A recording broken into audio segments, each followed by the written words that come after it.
एक समय की बात है। एक छोटे से गांव में दो बहनें रहती थी, मीरा और राधिका। मीरा बड़ी बहन थी।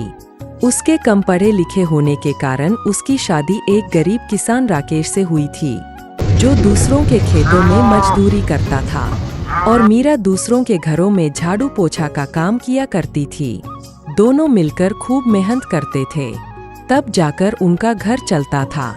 वही छोटी बहन राधिका बहुत सुंदर थी, जिस कारण उसकी शादी एक अमीर व्यापारी मुकेश से हुई थी। शादी के बाद से ही राधिका को अपने रूप और धन का बहुत घमंड था। राधिका हमेशा अपनी बड़ी बहन को ताने मारती और नीचा दिखाने का कोई मौका नहीं छोड़ती।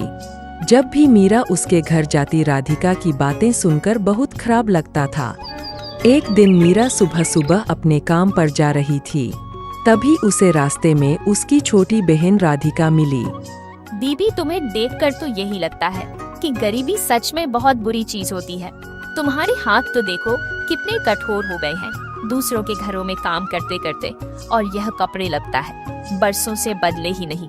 राधिका, हम गरीब हैं लेकिन मेहनत से कमाते हैं। भगवान ने हमें जो दिया है उसमें हम खुश रहते हैं।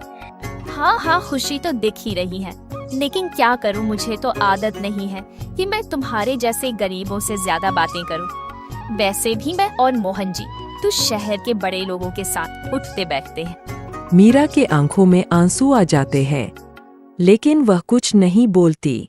वह जानती है कि राधिका अब बदल चुकी है। वह चुपचाप वहां से अपने काम पर चली जाती है। एक दिन मीरा के पति राकेश की तबीयत अचानक बहुत खराब हो गई। कई दिनों तक इलाज कराने के बाद घर की सारी जमा पूंजी खत्म हो गई। अब मीरा के पास खाने तक के पैसे नहीं बचे। रात के समय मीरा अपने पति के पास बैठी है, जो खाट पर लेटे कराह रहे हैं। मीरा, अब तो लगता है मैं ज्यादा दिन नहीं जीऊंगा।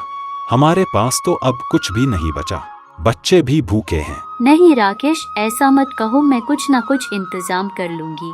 मैं अपनी छोटी बहन से पैसे मांगने जाऊंगी। अगले दिन मीरा राधिका के घर जाती है। मीरा दरवाजे पर खड़ी हो जाती है और राधिका से अंदर जाने की